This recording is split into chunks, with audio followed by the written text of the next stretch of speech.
The versatile and also hygienic and durable properties of polymeric material makes us a very sophisticated material. And plastics are applied in various kinds of industries, so like electronics, healthcare, automotive, or in a broader sense, mobility sector. But most importantly, the biggest aspect to by size, the biggest application is in packaging material. And this, of course, then affects all of us in our daily life. So despite the many advantages of polymeric materials, the extreme durability, which led to certain advantages with this material, is now leading to a waste problem. Recycling will be key in circular economies, and transferring waste into raw materials again is the biggest challenge here. And polymeric materials are catching up with this. They are designed for recycling already in the product innovation step.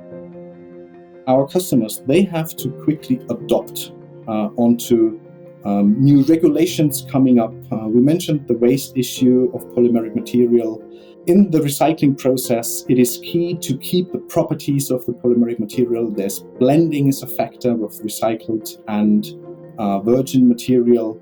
And our technology here helps to adapt quickly to these external triggers, develop new materials, and roll them out as quickly as possible into a production environment. And having a setup of harmonized methods throughout your value chain in an analytic sense, in a testing sense, this speeds up the process. The technology of nuclear magnetic resonance, or NMR, opens us a window into molecular properties. It's one of the single most important key technology to monitor molecular interactions.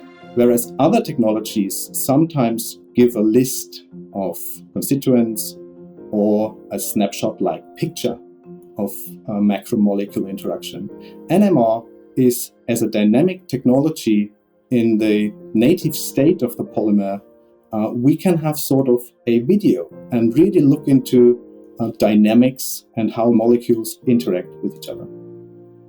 One example which affects most of us, at least, is the medical industry, so medical equipment. And there we have polymeric implants, for example, in artificial knees and elbows and things like this.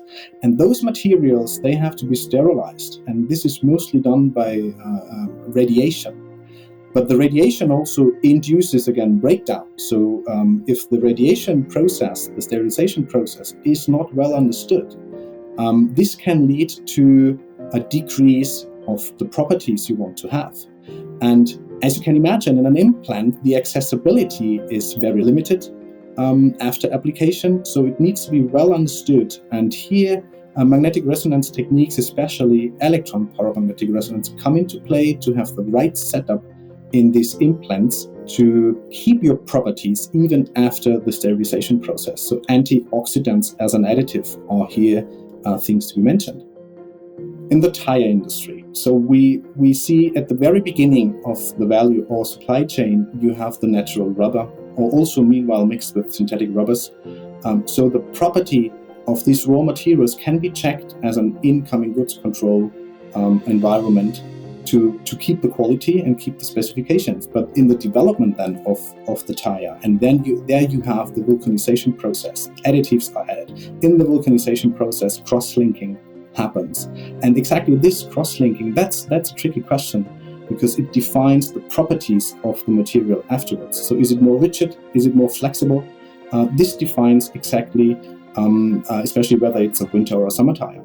So in the development process, those properties are designed on purpose to match the requirement.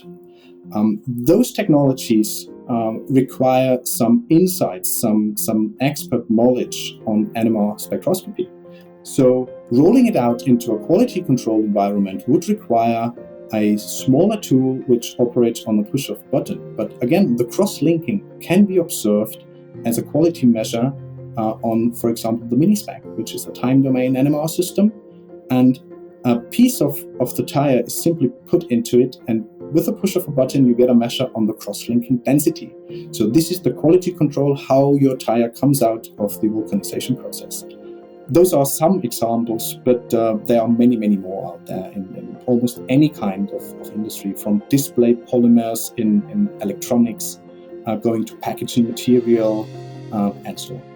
In a production environment or quality control environment, there are magnetic resonant techniques out there using also NMR, but in a benchtop setup, where you have a result by a push of a button. And transferring those methods from the R&D side, from the research toolbox, onto a quality control tool, this is very straightforward if you stay within the same technology. So you can do relaxometry by NMR, and then just in a very narrow window check whether you meet your specifications, you're on track with your quality control. And this exchangeability and harmonization of results leads to a deeper understanding of the whole material. So results are comparable.